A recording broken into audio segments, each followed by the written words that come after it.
Marijuana, I believe, halos walang nicotine, mas mataas po nicotine There's ng no cigarette. scientific yet that will tell marijuana can cure cancers or can prevent cancers. That's why sinabi ko kanina yun. And I was told that it was told by your doctor to take marijuana. So, tama ba yun? Opo, nung 19-something po, sinabihan po ang mama ko at saka ako po ng doktor ko po na pwede po kami mag-use ng marijuana. Alam mo, dapat pati yung doktor mo mapailan ng kaso because of illegal prescription, because use of marijuana is illegal. So why is it that your doctor will tell you to use marijuana where marijuana is illegal? So hindi pwede yun. So, dapat pati yung doktor mo mapailan ng kaso. Sir, tapos ano po, gusto ko lang po explica, yung ano po, yung sigarilyo po, di mo mas mataas po nicotine, yung marijuana nga po, sa pagkakaalam ko po, hindi po nakaka-addict talaga po yun eh. So gusto ko lang po explain yung side ko po, without, wala pong mali siya po. Yun lang po. Alright, thank you very much. So, gaano ka nakatagal gumagamit ng marijuana? Since 2008, sinabihan din po ako ng tatay ko, mula nung sa kabilang buhay siya, pwede po ako mag-smoke ng marijuana po. Yun po. So, yung sinasabi mo, naku, sir, ounce lang. Magkano, Yung dala ko po ng araw na yun, ounce lang po. sino naglagay doon, sinasabi mo? Nung hinuhuli po ako, biglang may nakita ko po, pinatong po sa kotse ko. Pero yesterday po, sabi niyo sa akin, binili niyo po. Yeah. Bibiling ko pa lang, titignan ko pa lang, pero hindi ko pa nabibili. Or hindi ko pa desididong bilhin. Pero nilagay po sa kotse ko po. Yun po. Hindi ko yan. Sinabi niyo, pinili mo. Hindi ko po, kumbaga, bibiling ko pa lang po. Pero nilagay po nga sa kotse ko. Hindi ka mo bibilin sa amin? Hindi, dun po sa, ano nga po, hindi naman po ako nag-ano. Yun lang po, sir. Sana po, mas intindihin niyo po ako ng konti po. Yun lang po. Hindi po ako dito para mang BI po o ano man.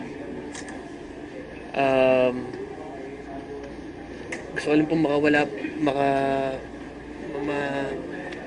kung makakawala po ako dito, kung matatapos po to, hindi na po ako ulit. Kung ano man po, kung ano po, baka ibang bansa na lang po ako sakali po. Pero kung dito po ako, hindi na po ako ulit. Gusto ko lang po sabihin. No. He should face his case. It's non-bailable, so definitely he will rot in jail for the rest of his life. So, masasabi mo doon, Mark, kasi non-bailable yung pinail sa yung kaso eh. Sir, hindi naman niya po akong kalaban. Tapos, hindi po akin yun. Ang dala ko lang po ounce nun. So, I should not rot in jail, sir. Dahil po, hindi naman po akin yung... Kumbaga, hindi ko pa nabibili po yung marijuana po nun, sir. Ayun, sir. At wala naman pong... Yun nga po, bakit po hindi nyo intindihin na... Kumbaga, parang... Naligal na po yun sa ibang bansa. So thank you very much. Salamat po. Salamat, Mark.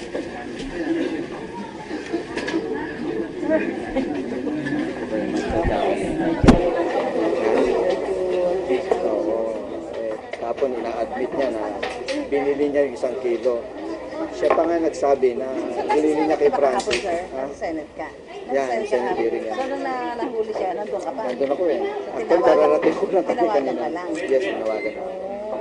So, kahapon, Sa punto po ito, makakausap natin si Ginoong Res Cortez, presidente ng Kapisanan ng mga Artista sa Pelikulang Pilipino at Telebisyon o KPPT. Magandang tanghali po, Ginoong Cortez. Yan, magandang tanghali, Ginoong Rafi at Opo. lahat ng nanonood ng GMA News. Opo, ano po yung reaction nyo dito sa tila sunod-sunod na mga naarestong artista? Nauna si Sabrina M., sunod nitong si Krista Miller, at kagabi naman ay si Mark Anthony Fernandez. Nakakalungkot nga na nangyari ito sa gitna ng ating panawagan na pinipigilan natin na lumabas yung listahan ng mga artistang drug user at sana naman makinig na yung mga kasama namin sa pelikula at telebisyon na mag-surrender na tayo, mag-voluntary surrender tayo at magpa-drug test para malinawan naman natin or malinis natin ang aming hanay. Ginoong Cortez, yung inyo bang organisasyon ay meron ding sariling listahan ng mga pinaghihinalaang mga artista na gumagamit o nagtutulak ng illegal na droga? At ito po bang mga naaresto ay kasama rito? Wala kaming listahan at pero matagal na namin programa ito na pinapakiusapan namin na kung maaari wag nang gumamit ng pinagbabawal ng gamot ang aming mga artista natin para kasi alam natin na walang ibibigay na kabutihan, walang itutulot na kagandahan sa ating pangangatawan, sa health. Kaya nung araw pa, aktibo ang Actors Guild sa pagpuproduce ng mga anti-drug campaign katulad ng panahon ni FPJ. At hanggang ngayon, ng panahon ni Ron Enriquez, nagkaroon ng MOA between PDEA and the Actors Guild. At kasi alam namin na ang artista ay nasisira ang kanyang trabaho pag siya ay lulong sa drug. At bukod po sa pakiusap at yung nabanggit nyo nga, MOA, meron pa ba kayong pwedeng gawin dahil tila hindi nakinig itong ilang mga artistang inyong kasamahan at nagpatuloy sa kanilang mga gawain kung totoo yung ibinibintang sa kanila ng mga pulis? Meron namang kaming kampanya kasi na pakiusapan, word by mouth, at kanya-kanya kaming network, kanya-kanya kaming grupo na kung sino man ang kaya mong i-reach out, kausapin na ninyo. At ito naman ay we do this in confidence at available naman ang tulong. Kung kailangan i-rehab, ipapasok namin sila sa rehabilitation. Kung kailangan dalhin sa ospital para ma-detox, ay tutulong kami. Pero siyempre hindi natin maiwasan, meron pa rin mga grupo na in denial at ayaw pa rin mag-submit dun sa programa ni President Duterte. Kaya hanggang doon lang ang magagawa namin. Hindi namin sila pwedeng ipilitin o i-obligahin. Yes, we understand. Pero mula noon bang nakiusap kayo sa inyong mga kasamahan? Meron bang nag-heed ng inyong call? Meron bang mga lumapit para magpatulong po sa inyo? Marami nang nag-respond at hindi ko makiklaim na yun ay dahil sa paghimok ng Actors Guild, kundi yung iba sa kanila nagpusa na nag-announce na sila na sila ay nagpa-drug test at may network katulad ng isang network na 40 sa mga pool of talents nila ay nag-submit na sa drug test. At kaya nga, sana naman yung ibang kasamahan namin matuto na sila sa nangyari kay Sabrina at kay Krista at kay Mark Anthony. Ano bang kinakatakot nyo, Ginoong Cortez, na maaaring mangyari dahil kagabi ho, may discharge of firearm na, binaril yung gulong nitong aktor na sasakyan actor na si Mark Anthony Fernandez, baka mas worse pa yung posibleng mangyari kapag may mga artista nagpatuloy pa sa kanilang illegal na gawain. Yun nga, ang kinakatakot ko, bago umabot dun sa point na arrestin kayo, ididemanda, at baka umabot pa sa hindi kanais-nais na sitwasyon na humantong sa pagkamatay o pagkasugat ng isang artista. At sana naman pwede namang tigilan na natin. Parang in the silence or in the privacy of your self,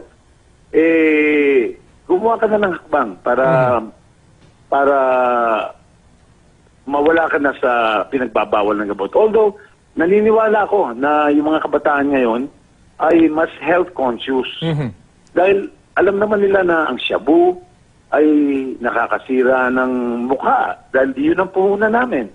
Masisira ang yung ngipin, masisira ang yung kutis. Kaya yung mga nagpudroga pa rin hanggang ngayon ay mangilan-ngilan na lang yan. Hindi yan majority. Yun nga po yan sana... ay kukunti na lamang. Yun nga po sana itatanong ko sa inyo, sa inyong honest assessment, gaano ho ba katalamak yung problema ng drug use, at least drug use man lang, at hindi na yung pagtutulak sa showbiz industry sa Pilipinas? Yun na nga, ang sabi ko, mas health conscious sa mga artista ngayon. At marami na rin nasa Panginoon, they turn to spiritual things. Na, kasi ang habol naman ng mga nagdodroga ay high. Itong high na ito ay makukuha naman natin sa ating Panginoon. Kahit ano man ang iyong religion, yung pagmamahal, yung yung care o yung blessings na may bibigay ay makakamit natin. Hindi natin kailangan magdroga para makamit natin yung kaligayahan na gusto nating matamo. Alam ho natin kung gaano katinding maging role model itong mga artista ng ating mga kabataan. Hindi lang mga kabataan, pero majority ng mga Pilipino siguro iniidolo itong ating mga artista. Paano kayo nagre-reach out dun sa mga taong alam nyo or identified ninyo na gumagamit ng illegal na droga? Conscious naman sila na meron kaming social responsibility na tinitingala kami bilang idolo or modelo. Kaya ang responsibilidad namin ay mas matindi kaysa sa hindi kilala. Kaya dapat maging maingat at yung marami naman dyan na i-involve sa mga kilusan na nagpapusad or nagsusuporta sa kampanya ni Presidente Digong. At yun nga, ang Actors Guild ay tahasang kinukumpna yung mga kasamaan namin na gumagamit ng yung lalong-lalo na yung mga nagtutulak, umabot pa sa punto na nagiging pusher na sila. At doon naman sa mga user ay wag silang mag-atubili, wag silang mag-alangan. Lumapit sa amin at dadali namin sila sa tamang ahensya, sa tamang tao para hindi na sila malagay sa alangan. Pagkatapos nitong sunod-sunod na pagka-aresto ng ilang artista, patuloy pa rin ho ba yung pagtutol nyo na huwag sanang ilabas kung may listahan nga yung PNP dahil ang sinasabi ng Pangulo in the next few days or weeks ay maaari na nilang ilabas yung sinasabi nilang listahan ng mga artistang gumagamit ng illegal na droga? Yung mga artista, pwede nilang ilabas kung ito ay isang drug lord, isang pusher, isang drug protector. Kasi si Presidente Digong ay hindi kasi naintindihan ng iba. Ang binabanggit lang o pinapangalanan nila ay yung mga drug lord, mga drug pusher, mga drug protector at yung mga involved sa drug trade. Pero yung mga user naman, kung kailangan pangalanan yung mga artista, ay wag naman sana kasi nga kung gano'n na mangyayari, pangalanan natin yung 3 milyon na gumagamit ng pinagbabawal na gamot dahil yun ang in-announce ni Presidente Digong. Mga abot sa 3 milyon ang mga drug users. So, ano naman ang pagkakaiba ng isang artista na user na sila ay nangangailangan ng tulong, nangangailangan ng pag-unawa, at kung kailangan i-rehabilitate, ibigay natin sa kanila yung rehabilitation na kailangan. At kung walang facilities, walang kapasidad, walang resources ng gobyerno para bigyan ng rehabilitation lahat ng ito, kami naman sa hanay naming mga artista, pwede naman kami ang magpa-rehab sa aming kasamaan. Sa inyo bang palagay, sa tagal nyo na rin sa showbiz industry, meron ho ba talagang protector ng illegal na droga sa inyong hanay o big-time pusher o drug lord pa sa showbiz industry? Wala naman akong... Binanggit ko lang yung drug protector kasi yun ang mga pinapangalanan ni Presidente Digong. Ang artista naman, paano ka magiging drug protector, wala ka namang power, wala ka naman sa posisyon para magbigay ng proteksyon sa mga yung mga drug lord na ito at mga drug pusher. Kaya sa hanay namin, walang drug lord dito, walang drug protector. Kasi wala naman kami sa posisyon na 'yon. Okay. Anyway, sige po, abangan na lang po natin yung mga susunod na hakbang at kung maglalabas nga po ng listahan ng PNP ng mga sinasabi nilang gumagamit ng droga sa showbiz industry. Maraming salamat po sa inyong oras. Maraming salamat din at sa lahat ng nakikinig ng mga kasamahan namin sa pelikula, sana wag na nating abutin yung nangyari kay Sabrina, kay Krista at kay Mark Anthony. Salamat po. Sige, Res Cortez, presidente ng Kapisanan ng mga Artista sa Pelikulang Pilipino at Telebisyon.